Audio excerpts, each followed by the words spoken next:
Greetings and salutations, race fans, motorsport lovers, and fellow South Africans. A magnificent day in Dakar. It is Dakar 2021, the South African Impact. We have a full show for you and a super special surprise, because a little bit later we're going to talk to Giniel de Villiers in about 30 seconds.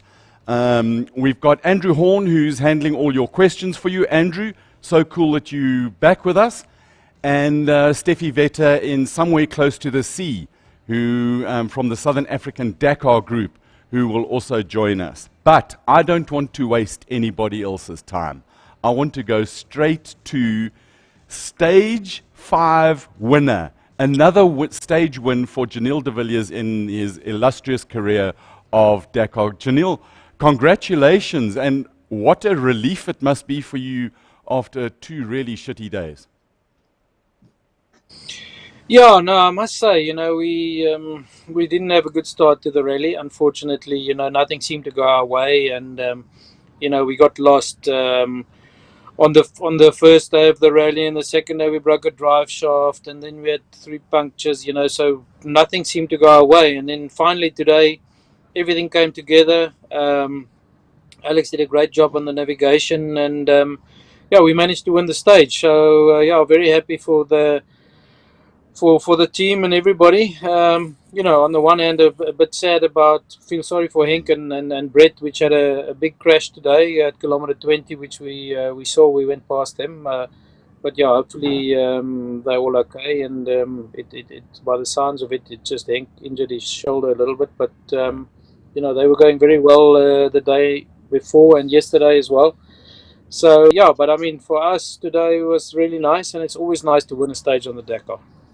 I can see you are smiling in your own little way. You got a combination of absolute joy and relief. And Giniel, when you set out this morning, was there something different that you and Alex decided? Did you have a different plan, or was it put what's gone behind you and just do what you normally do and go as quickly as you can? Yeah, well, I mean, you have to put what happened behind you, and you can't change that. There's nothing you can do about it. You can only change the future. You can't change the past. So we decided to, just look forward, and these stages are very, very tricky in terms of navigation. And today was probably the toughest stage so far on the Dakar. Also from a navigational point of view, we just decided to go where it seems really difficult. Just go a little bit slow and make sure you are 100% on the right cap heading at all the turnoffs. I mean, it's very, very difficult. There's so many roads going everywhere. And we just made 100% sure that we're on the right cap all the time, and we just slow down a little bit in the tricky areas. That seemed to pay off in the end. It's quite a judgment and a balancing act where your natural desire as a race driver is to attack as much as you can, but in doing that you might cost yourself more by getting lost or having punches or damaging the car.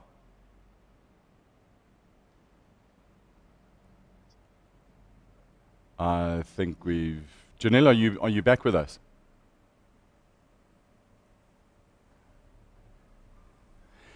Stephie, how cool is it to actually talk to Giniel while we just busy reconnected? And very interesting, and for you, our viewers, we're going to talk to Brian Baragwanath when we get his link up. We'll get Giniel's link back up and running very shortly. But that bit where he says, just take it a little bit slower in order to go faster. It was so interesting. I mean, it's so difficult to chat right now. Just listening to Giniel, as I said earlier, my heart is bursting with pride for them. But Brian said something similar, Colin. He said they decided to go slow to go faster, and they focused on their nav. So hearing what Giniel was saying now, it's all starting to make sense when you look at Spaghetti Junction that happened at PK 43. But from our side, and all the thousands and thousands of followers that we've been inundated with messages from today, congratulations. I think this is Spaghetti Junction at 43. I mean, it just looks like an absolute mare. You can yeah, you can see Mathieu Serradori's car and that rock that he hit there. But obviously we'll get into that in more detail a bit later. But it is also bittersweet though, Colin. The fact that Henk and Brett, are out of the race, and thank goodness though that they are safe. And we know now that Henk, they've put his dislocated shoulder back into place. So it is bittersweet. But as Giniel said, you can't go look at the past. You have to look at the future and go forward. We've got a picture, not of the wreck, because I don't like showing broken cars and stuff. It's a race day thing. We don't do that. But a lot of people don't really understand what happened. And Fritzy, you've got that picture. And this is, I suppose it's takeoff of the car, as there's a massive ditch that he hits. And that's the start of trouble. I think the idea is just to show people who are watching how rough and rugged this terrain is and how very, very easy it is to make a mistake. Thanks, Fritzy. And that was 19 kilometers in. He was car 2 on the road. So very, very easy to get caught up in that. Sorry, I'm just checking my phone to see if Giniel is coming back there. Andrew, you've clearly got a question and a comment so far. I think there's just a lot of positivity coming in for Toyota Gazoo Racing, and congrats to Giniel for winning the stage, and to Brian and Tay for coming second. I think you and I had a discussion earlier, and I think Henk's day sort of highlights, how you can go from an absolute high at Dakar to crashing down to the ground, no pun intended, the next day, and it's so like we've said all the way through this, it can change on a dime instantaneously, and unfortunately Henk learned that lesson today. Yeah, and just to reiterate, Henk is okay. They've kept him over in the hospital. They're going to give him a CT scan in the morning and then release him, but his shoulder is injured. Otherwise, they're all okay. The ground is still shuddering in Saudi from the impact that Toyota had murdered. Proper. Right, while we're busy trying to connect with Giniel, our production department has been so bloody brilliant. We have second place finishers in stage 5 today, Brian Baragwanath and Tay Perry. You guys, congratulations. What an absolutely brilliant drive. I don't know if you might have missed that. I was just saying congratulations on a stellar, stunning, brilliant drive, you two. Yeah, thank you. Is it just, that's it, just thank you. You went out, you did your job, and you finished 50-something seconds behind Giniel. Everything is spinning and everything, there's so much going on. It's been a busy it's been a long day. Dakar so far. Now, you started down the field ninth.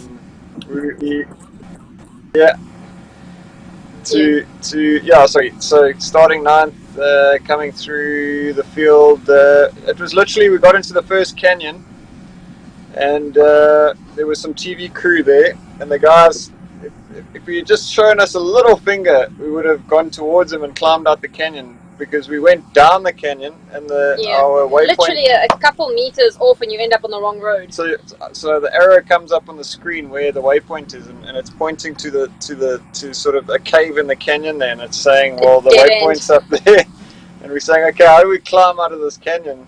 And so that was the first wrong slot, but luckily it looks like most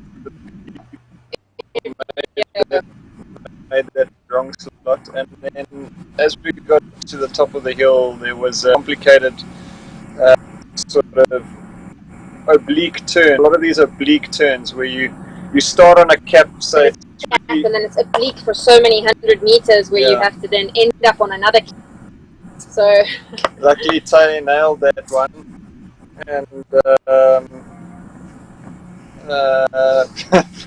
sorry, I just sprayed myself in the water everywhere.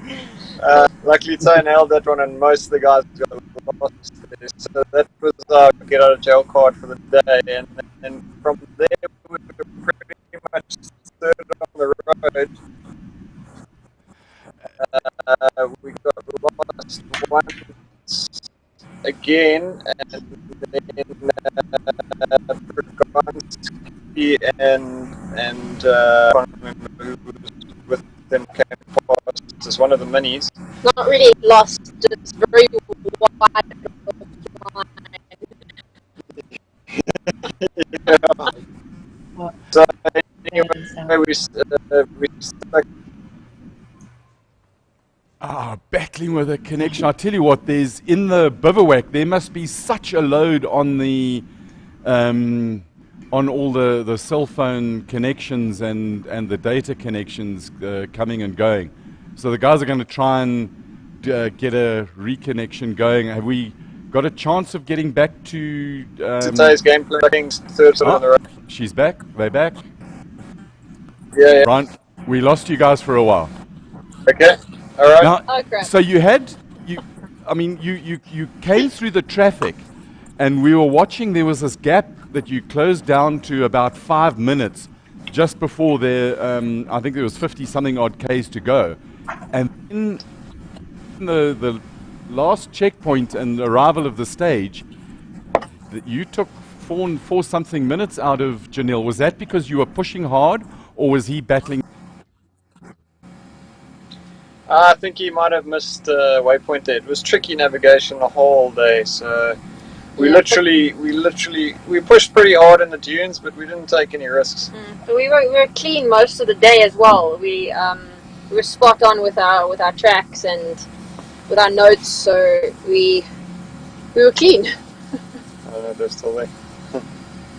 Maybe that's what I'm seeing myself. The gelling between the two of you guys has been, just from before you left here, and in the races that you did in South Africa, it's almost like you're getting can talk with your brainwaves.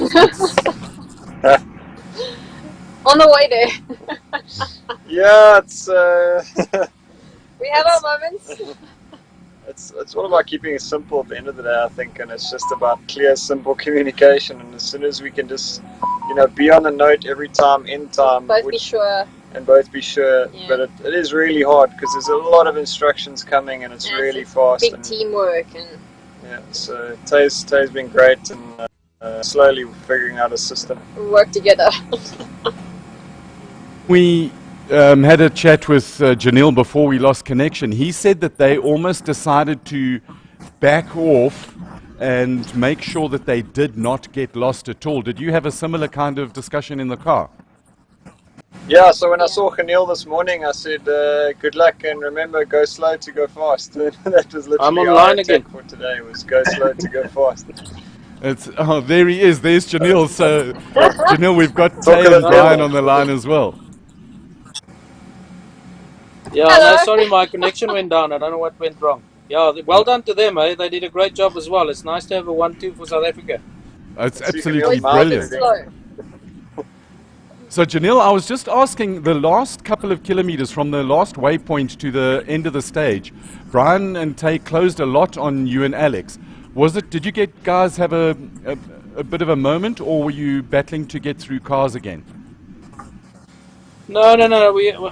I managed two problems. So we had a slow puncture on the rear, and we basically got to the end of the stage with 0.8 bar. So I had to be very careful not to take the time. And it was quite a second in the sharp dunes. So I've still got a bit of a problem with my neck. So I took it a bit careful there. So combination of that and the slow puncture. So we definitely lost 3, 4, 5 minutes there, easy. Have you had physio today, or are you still going to go for it to try and get that crick out of your neck? No. I've just been to the physio, so the physio has done some treatment again. It definitely, it felt better today than yesterday, and hopefully tomorrow is even better. So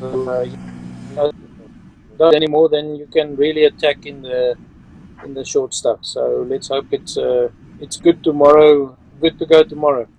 So the two of you, in my life, I've got Giniel over here and I've got Brian and Tay over there. You're going to be opening the road tomorrow. Going to be quite interesting. We've got lots of sand tomorrow. Yeah, I think Yeah. it's a full sand stage, so maybe we let Brian and Tay go ahead and make a nice line for us. So we'll see how that goes. It's definitely going to be very tricky tomorrow. So it's not going to be easy. That seems like, Brian Tay, it seems like this is a race that there's quite big movement in the times as get lost or don't find waypoints and maybe have small issues with the car. Yeah. It's the race of the rabbit and the tortoise. As soon as you try and push, you just get another surprise. So you really just got to calm down and focus on the race. It's also quite interesting, Brian. You are 2 minutes ahead of Sebastian Loeb in the Pro Drive Hunter. How does it feel to be leading a multiple rally champion like that in a car that you basically built yourself? I don't know. I'll tell you when we can make a living out of this. For now, we're just struggling along and enjoying the ride. But no, it's fantastic. It's really special. Even the terrain out here is just something completely different. The car's really good, and the dunes are good. The lines are good. Tay's on point. It's a good feeling when things go right. There's also seems to be a really nice relationship in amongst the teams, and there was that photograph that you posted this morning with you talking to Giniel, and we were having a bit of some thoughts about how we could caption it. Something along the lines of, so what are we going to do tomorrow, Giniel? Same thing you do every day, try and take over the world. Absolutely. I think for South Africa, it's a special day. I mean, 2 South African crews, first and second, 2 South African cars, first and second, absolutely phenomenal. Giniel, Glyn must be a little bit torn in that ecstatic that you've won the stage and Toyota has won another stage in this year's Dakar, and then a little bit upset about and worried about Henk and Brett. Yes, no, I mean, he's obviously a bit disappointed for them, and they're also very disappointed. But these things happen in racing. It's the Dakars. There's so many things that can happen every day, and the stages are so diverse and different. I think they just got caught out. It's their first year. It's just maybe a bit of inexperience in that area, and they just got caught out. These things happen. But I mean, Henk's only 26. He showed really great speed the last 2 days, and I'm sure he'll learn from this. And he's got a great future ahead of him. Absolutely. But Glyn is naturally disappointed, but Nasser is still in a really, really great position for the overall race win, and we just got to stay up there to try and support him. Good stuff. I just want to bring Stephie Vetter in from the group, and guys, we won't keep you much longer. I know your time is very, very precious there, and we really do appreciate. Stephie, is there something that you'd like to say to Giniel and to Brian and Tay? Hi, Brian. Hi, Tay. Hello, Giniel. Yes, we've got thousands and thousands of messages from you, from all of your thousands of fanatic followers, and just from the Southern African Dakar Group. Congratulations, guys. We are so, so proud of you. As I said earlier, our hearts are bursting with pride, and you've uplifted South Africa on a day and a time that we really need it. So just go out and get him tomorrow.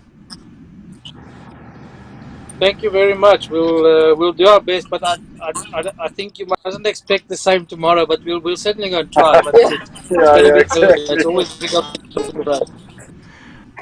Giniel, Brian, Tay, I can only echo what Stephie says. I've got goosebumps. I love racing, and I love what you've done to uplift our spirits and to showcase South Africa on the world map at Dakar. Again, you guys make us really, really proud. And again, from the whole Raceday family, good luck. Keep it together. And thank you so much for talking to us. Thanks, Colin. And Thanks a million, guys. Thanks, well done, Brian, and thanks, Colin, and thanks to all the people for the support. It's really appreciated. Well, good luck, and Awesome. we hope to see you guys on the podium many, many times before next Saturday. Thanks, guys. Cheers. All right. Thank you. Cheers, Ciao. guys. Bye bye. Okay, well, my mind is a little bit blown. We certainly didn't, in the wildest of wild dreams. Can we have pictures of Stephie and the horn dog there? In the wildest of my wild dreams, I didn't really expect that they'd agree to talk to us. But what a privilege it is, and thank you so much to Brian Tay and to Giniel. It's been special. Andrew, questions from the gang? Yeah, there were some questions, but I could see that Brian and Tay were a bit pushed for time, as was Giniel. I mean, I think we're all just so proud and blown away with what they're doing. Yeah, Colin Steinoble asked, for Brian and Tay, what was it like following Carlos Sainz in the stage? Obviously, we can't answer that one. William Olivier asked, during the stage, is the team in the car aware of their position relative to the other competitors? And as far as I know, the GPS is blind, but unless they can sort of see them or reference them or get some feedback at a neutralization zone, they don't, as far as I'm aware. Colin, maybe you can elaborate. Yeah, 100%, Andrew. They the front car starts 3 minutes apart, and then 2 minutes and 1 minute 30 seconds. And at 100 k's an hour, a minute is 1.6 kilometers. So the front cars, you're sitting about 4 or 5 kilometers away, and when it's in open terrain, you can see the dust and get a relative idea. But it's not like track racing that you're fighting for the same piece of road. You're fighting for seconds, and it's almost racing against yourself. And it's only really when you catch up to somebody, you know that you've made 2 minutes on him, or 3 minutes, whatever the time gap was, and so it goes on. So it's one of those things where they have to use their pace and their experience to know exactly how hard to push. And 58 seconds at the end of the stage today was where it was. Over that distance, it is less than nothing. It's incredible. Before we go even any further, and I'm just looking through my thing, just so that there's so much to discuss, and I know Stephie's got some stuff, and so have you, Horn Dog. In addition to Brian Tay and Giniel de Villiers, we've got Joshua Joubert on the line. Now, Joshua Joubert is the CEO and Principal Officer of CompCare Medical Scheme. And CompCare they're a new partner with Brian Baragwanath and the Century Racing team. And we thought that it was quite an interesting day to actually talk to him on the day that the guys come in second, Brian and Tay come in second. And for me, motorsport is never about, it's not just about cars and drivers. You need you need a support base, you need resources. And CompCare have come on board as a major partner for Brian and Tay in the Century Racing team. So we're going to play you a little bit of a promo. Then I want to talk to Joshua about the commercial aspect of motorsport sponsorship. So.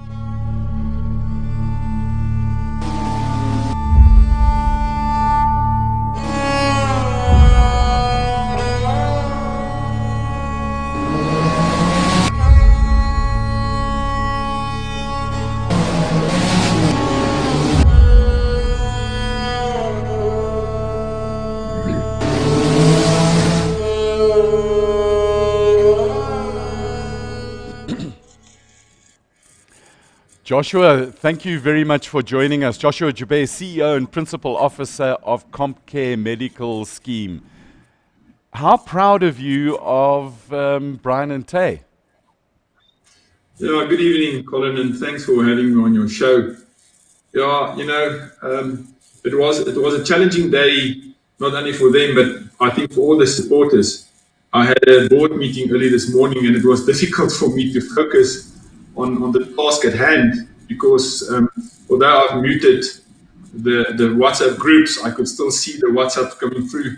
And I was following that all the time. And at some stage, one of my colleagues said, do you have something better to do, something else, another place to be? And I said, you know what, I wish I could be at another spot.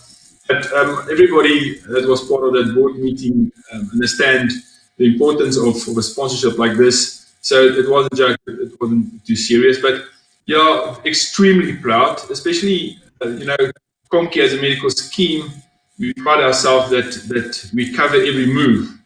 And some of the moves that happened today was amazing. So we as a proud sponsor of the two of them is extremely excited for what they've achieved.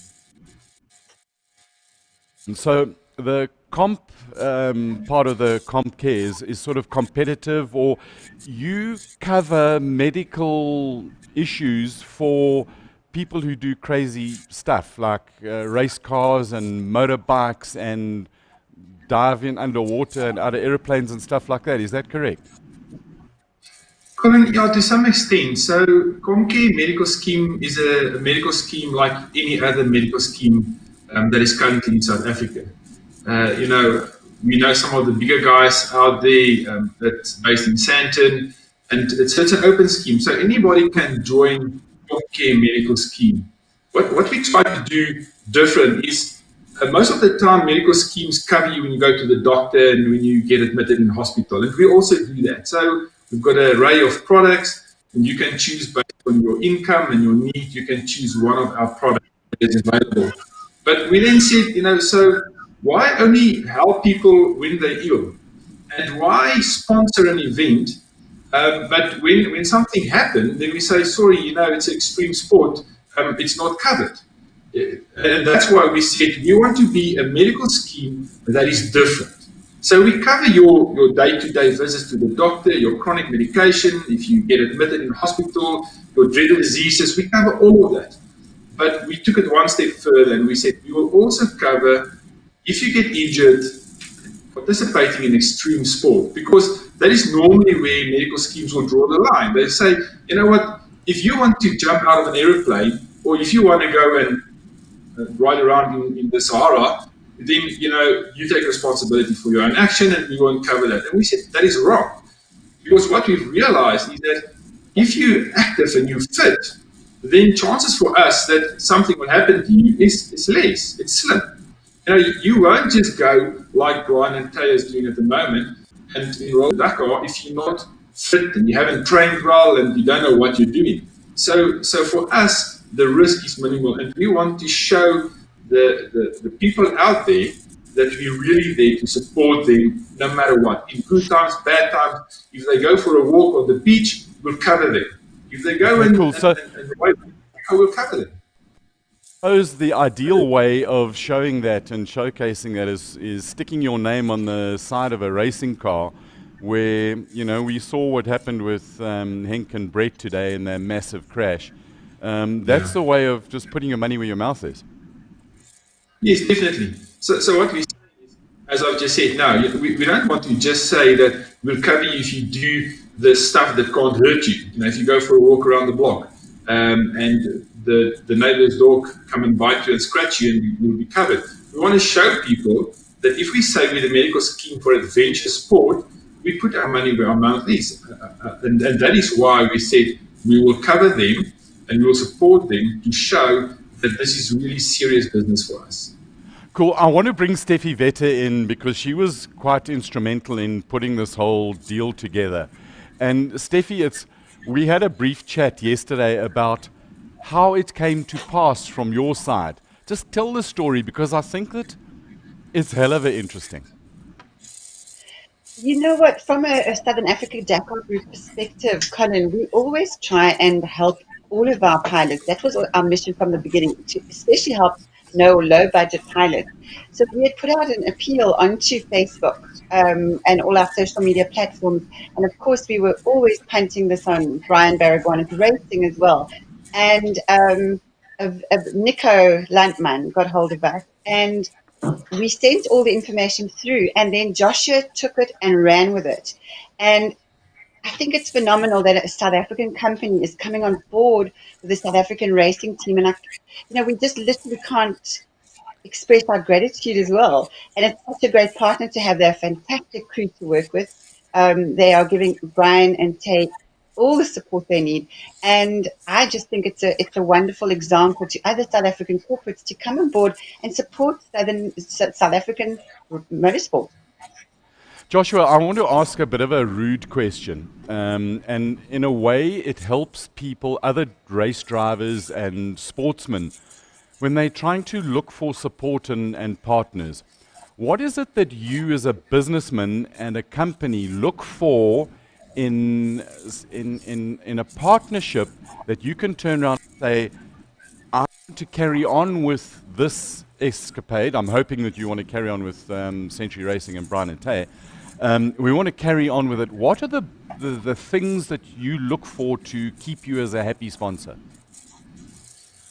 So I think it will be interesting to just say that return on investment is not part of the tick list. I mean, it's always something that's at the back of my head to say, so to what extent could this add value to the scheme, and what mileage can we get out of that? So, I mean, whether you put that first, second, or third on the list, it's always part of the list to decide when you choose it.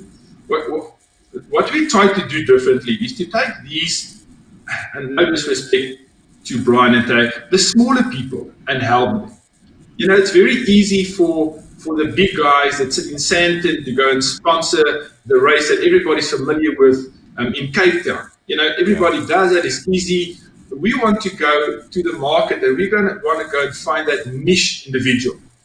And we analyze it, and we see, will it be worth our while? Is there, as you said, a long-term opportunity for us here? Is it a long-term partnership? Is it something that we can grow together, that we as a team can make a success for both parties? So we try and be a niche sponsor to this type of individual and opportunities that come along. We do analyze it from a costing point of view, from a return on investment point of view. Yes, it's a business decision. But we try and make it a little bit different to go and identify those ones like this opportunity, and then we stick with them, and then we hope that we can grow with them. I love that human part of the interest that's come through, Joshua.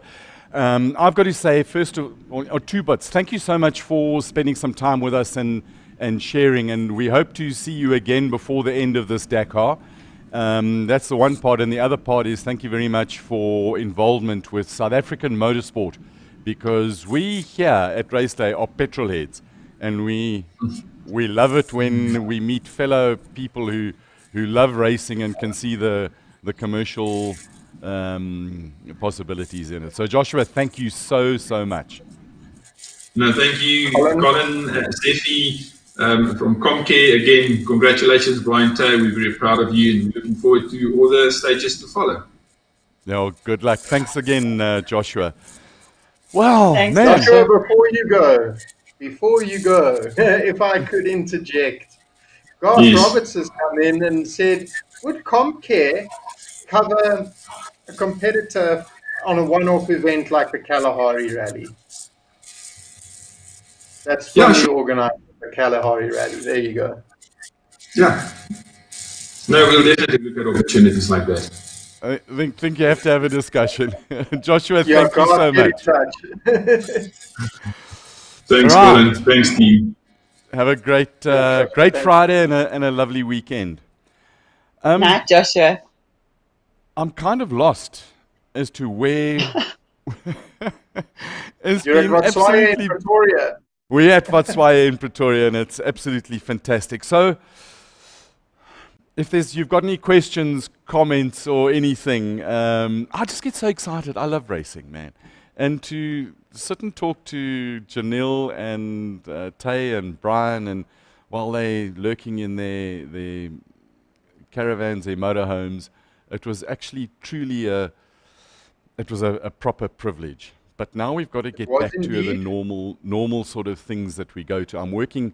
We've got a system of 3 cameras over here, and then there's floor cam here, and there's light cam over there, and heli cam is over here.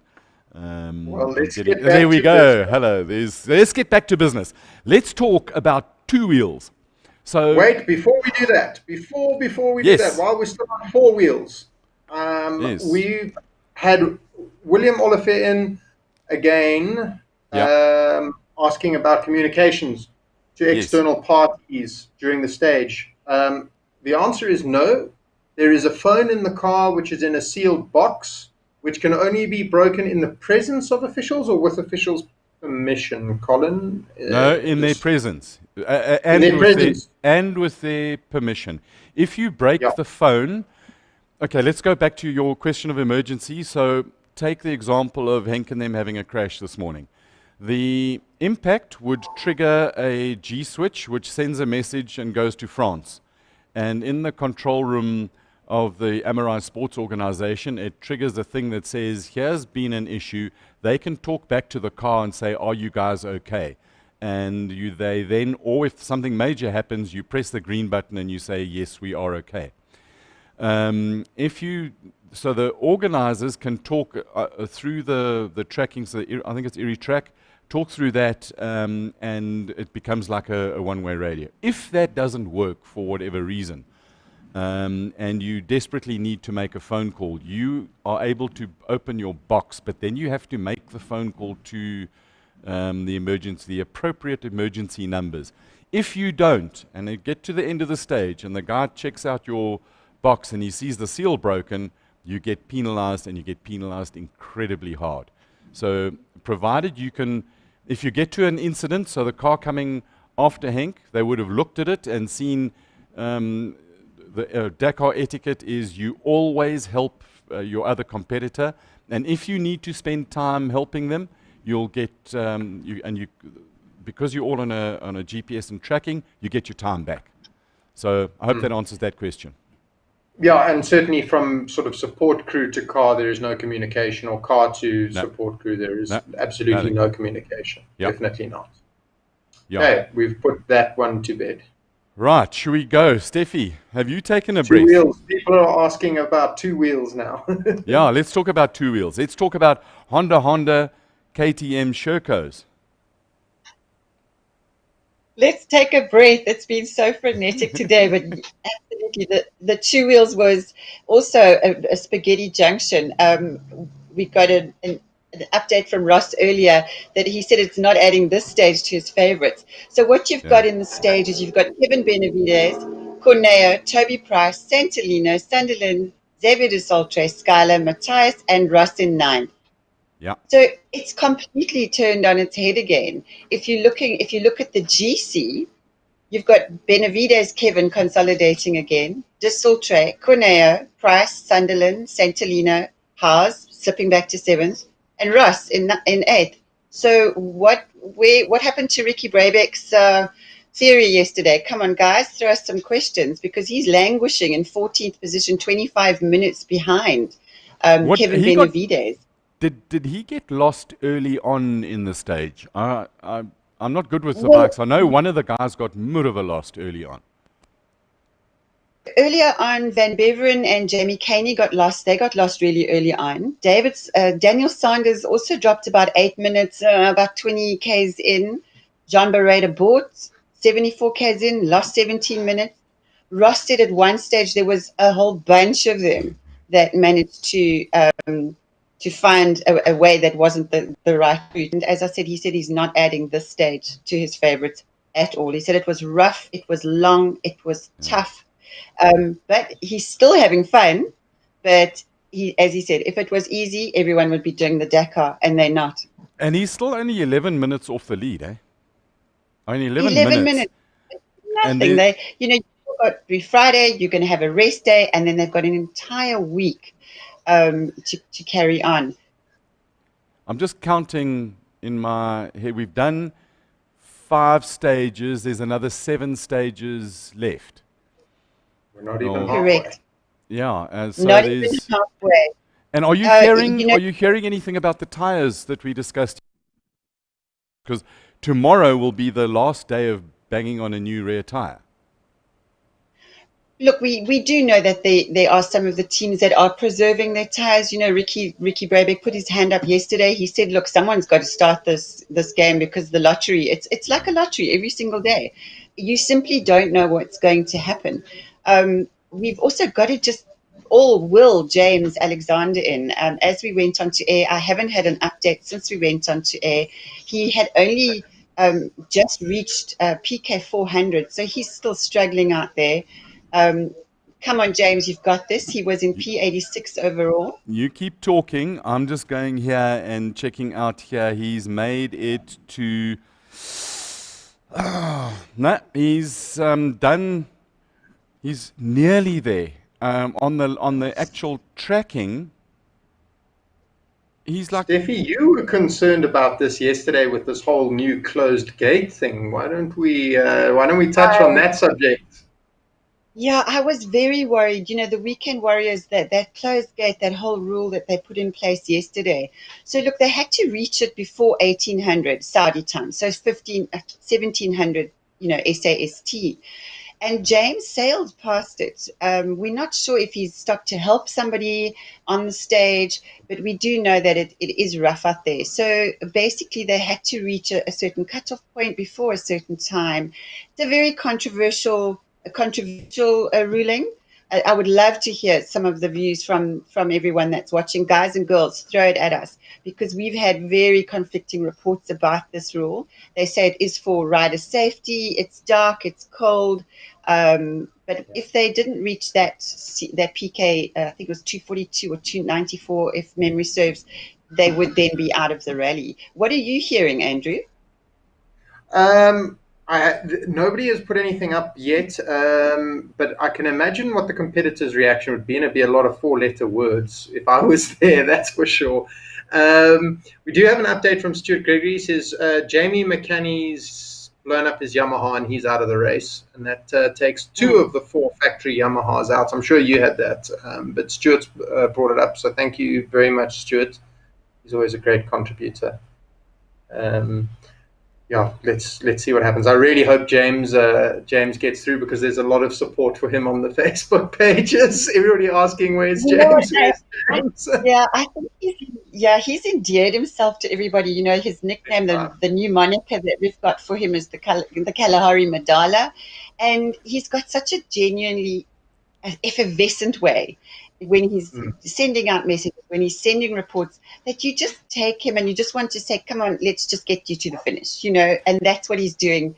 And it's a phenomenal reaction that he's eliciting in people, which I think is it's so encouraging to people who want to do the Dakar. The message I got in my ear was look alive.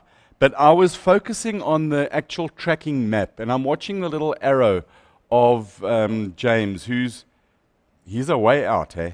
He's still got another 45 odd kilos to go. So it's not lacquer, and it's dark, it's cold, and he appears to be sort of moving in the right direction. I do know that what the organizers have done is, when you get to the end of the stage, there's something, and I just saw it very, very briefly. You don't have to go all the way to the service point. You can get your guys to come to you, and you'll save a couple of 100 kilometers in travel time, and you can service outside of the bivouac. Because it's a 268k liaison. Andrew Sparks just come through, and that's, after a long day like that, by the time he gets to the bivouac, it's going to be properly late, and then it's going to be an early start again. So the poor guys. But that's part of Dakar. That's part of the achievement. Part of making, when you finish this thing, let me tell you, this oak is going to be absolutely I can just imagine the taste of those beers when he gets back to a place where you can drink beer. I was about to say, can he get some in Saudi? Because we can't get any in South Africa. In 2 weeks' time, when he gets home back to Botswana. Yeah, well, there's a proper country that isn't stupid without the beer, but I'm not going to go down there. Here's a cool one for you from Stuart Gregory. Sam Sunderland got a jacket from a policeman for the liaison to the bivouac. He must have been really cold. So that's another one from Stuart Gregory. Thank you very much, Stuart, for all your updates. Thanks a stack. From a bike point of view, no fuel issues today, Stephie? Not that we've heard. There has been a statement that the whole fuel issue with Andrew Short's bike has got a wee bit more complicated. And again, I'm sure that the guys out there are 100% aware of what's going on. So it has been brought to light that the Yamaha factory racing team, Alexander Kowalski, they actually did lodge a request with the FIM to stop the stage 2 at a certain point so that Andrew could continue to race. Because when they got back, they actually found water in not only Andrew's bike, but also in one of his teammates. Allegedly also in some of the side-by-sides, but that is unconfirmed. But unfortunately, that request was rejected. So at that point, Andrew had to then withdraw from the race, which is so disappointing because he put so much effort, so much hard work. The team had such high hopes for him. And what do you guys think? Do you think a ruling change needs to be made? Do you think this is fair? It's hard, but racing is not fair. No. Stuff happens, and because it's marches on, you can't just turn around. Can you imagine if it was, okay, so there's petrol of water in this one, so we made a rule for that one. Then this one comes along and says, well, there was a swarm of locusts that I drove into, and the locust clogged my radiator, which blew the engine up, which means I need a free piston. You know what I mean? So and I know it's hard, especially when we know people and are close to them, but that's one of the reasons. Yeah. Yeah, as far as I know, and again, it's unconfirmed, confirmed. Let's throw it out there. Is that ASO actually acknowledged that there was a problem with the fuel at that point, which I think was about 267 kilometers into that stage, but that it didn't warrant the changing of their decision. Yeah, imagine if he was a fluent French speaker. So apparently the French get away with stuff. Andrew, we're not going to. When you've got an interesting question, you just got to shout it out, and naturally I will do. And we'll get going with it. The water thing's interesting. You know, this can happen. I've had it where I've pumped fuel out for a race at Kyalami, and it had a load of fuel in it. You know, for whatever reason, the petrol station had a leak into their tank, and I was the unlucky recipient of some water rather than some fuel. I suppose it can happen. And as you say, Colin, that's racing. Where do you draw a line in who gets away with what? Shall we move on to some? Because I'm conscious of the time that marches on and stands still for no man. So just officially, Henk, Fritz, let's go with, look at that car. Let's just look at that. Just let it sink in. 58 seconds behind Giniel de Villiers is Brian Baragwanath, ahead of Stefan Peter Hansel by a fair whack. And we haven't said anything about Nasser Al-Attiyah and Matthew Balmel. But that third and fourth position, that's our first and second overall. And then Martin Prokop and Victor Chitka in the Ford F-150. It's kind of like a Raptor that's grown up, built in France by Prokop. And I wonder if it could be that there's a Ford South Africa version at Dakar next year. We'll have to talk to Brian, to Neil Woolridge, Motorsport in Pietermaritzburg, and find out. But that would be so cool if you could have a fleet of Fords to go and play with the Toyotas and the Minis. Be absolutely brilliant. And okay, 30th position was Shami Variawa and Dennis Murphy. Chart and I had a very brief discussion. He actually had to end the discussion as Shamir came in. It was completely dark there. Excuse me. But he said that it was really lacquer that they didn't have all the little niggles and they had on. So the car came in. It looked all in one piece. And I've got this massive frog in my throat, so I'm just going to have a... Andrew, can I jump in here quickly? I'm going to send you some very interesting chat that's coming through from Joey Evans and Graham Sharp on our SADG WhatsApp group in connection with this gate. So I'm going to shoot them through to you, and if you can run through them with all the listeners, that would be all the viewers. That would be really, really great. Always pleasure.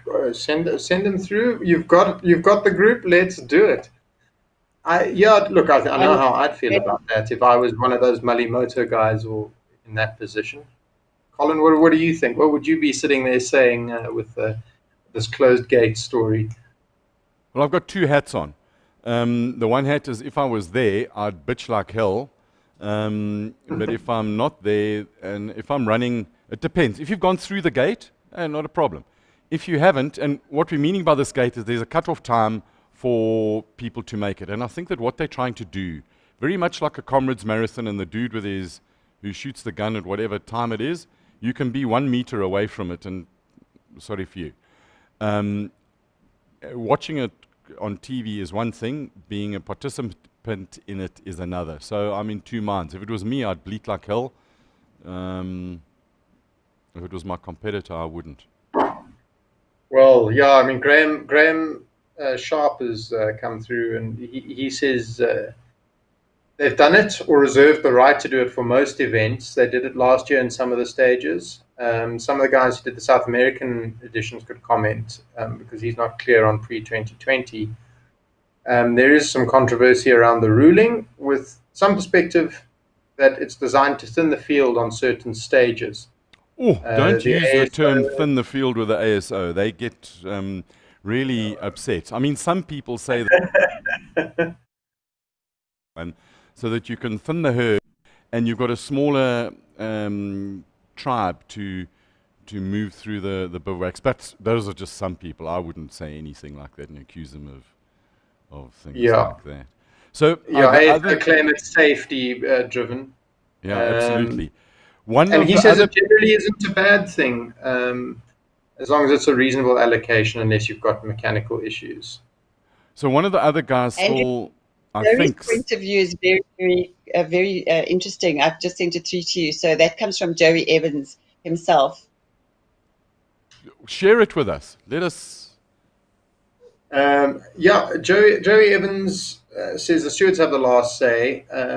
We've had an issue in the SA South African off-road championship where trucks were invited to partake but would depart a half an hour after the last competitor for the rally. Giniel de Villiers was driving the Nissan Navara and had a bunch up that they be seated and put into starting position higher up the rankings as they were starting to catch the last cars in the stages. Their contention was that it was dangerous. And obviously they wanted to feature on the TV coverage as well. There's always that factor as well. The stewards started them an hour behind the last car for safety reasons. Nobody was popular at all. One must remember that the off-road class is in by invitation, so we could not allow them to steal the show. Okay, fair enough. Stephie, have you got news of Matthew Serradori? And Fritz has got some pictures. So Serradori is running along in the Century. Sorry to just jump in there, Andrew, but the clock is ticking. So Serradori, they broke the back suspension of the car on the upright after they moved a rock. Now, how big can a rock be? Those are big rocks. And then they sort of half fixed it, and then they carried on, and the wheel studs broke. And that picture wasn't taken such a long time ago. And I don't know yet if they are out of the stage. Stephie, have you got any idea whether they are out of the stage? Colin, no, to be absolutely honest, that picture was, we sort of received that picture at about 5:30, and they were not giving up. They were fighting for everything that they were worth to try and fix that car. They had put the old upright back on, but it had come off again and it broke in the dunes. 20 kilometers. So they were waiting for the T4 truck to come through. Yeah. But it's dark and it's cold, and I just really am hoping that there's more.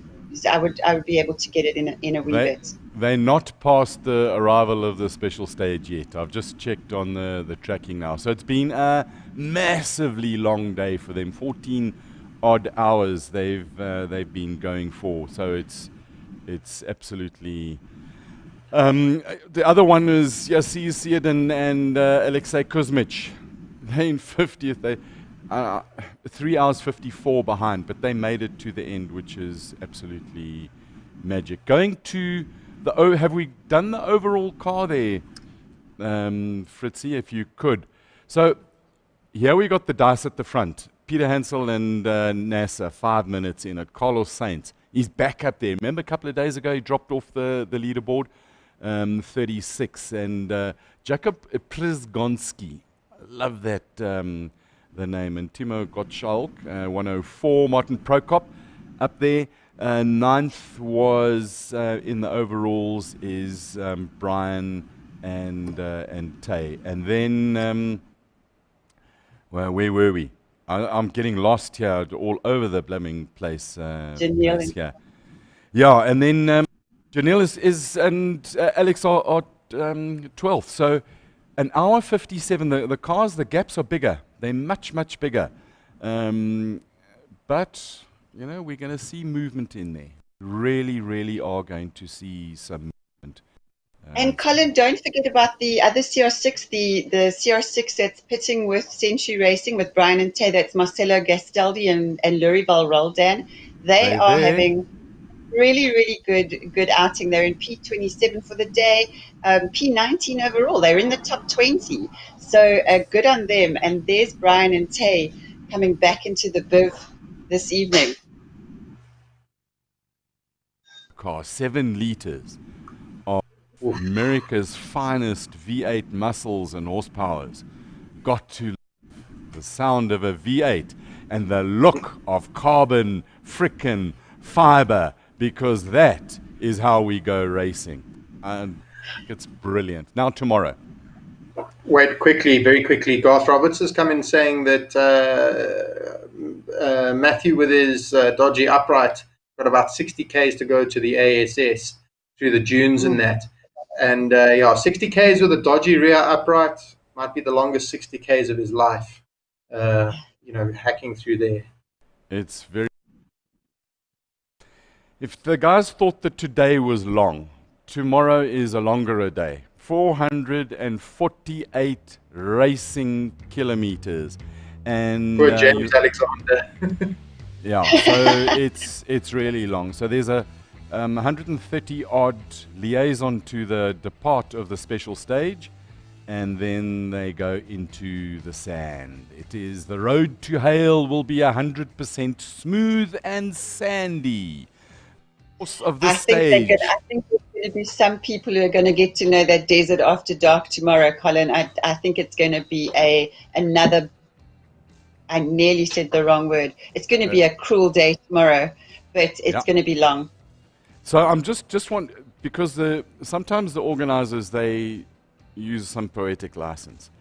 And it says here, bikers will face their greatest challenge here, and even the toughest riders will end up with their arms like jelly. Some may even get to know the desert after dark and have to settle for a very short rest day.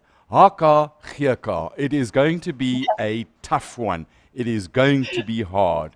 It is going to be absolutely magnificent. I think we're going to see massive moves. Tomorrow, a big time mover gap.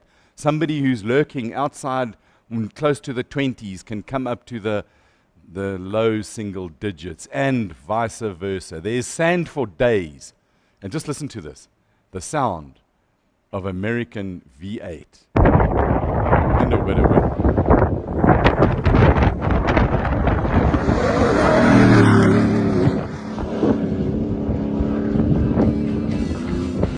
Hey, love it. That mobile made our hearts beat a little bit faster today. It did indeed. Right. Last things. It's even getting dark, Stephie, on the southernmost tip of the Cape, where you're not even allowed to go to the beach. Last thoughts, Stephie. It's been such a frenetic day that I can't thread two thoughts together, Colin. You know, it was just the most magnificent day. It was the saddest day. What's going to happen tomorrow? What is the lottery going to throw at us? Which bingo number is going to come out? I can't wait. Every single day is throwing something different at us. And this Dakar is certainly proving to be probably one of the most difficult Dakars that they've ever faced. Let's go. Yeah. Let's go stage. Horndog, what you say? What do I say? We've got a question that's quite complex. I think we'll get to that one tomorrow, given our time is running out. Thank you for everybody for joining us. And special friend of Raceday, Dylan Hall from SARCO, South African Racing Community Online, has joined us. Thanks for tuning in, Bill, and I'll keep tuning in. But other than that, thank you to everybody that's joined us. Thank you so much to Stephie for all you've done today with the updates and the content, and we are eternally grateful. Thank you so much. Andrew, It's an you did well. pleasure. And you know what would we be without you, Andrew? Probably fine.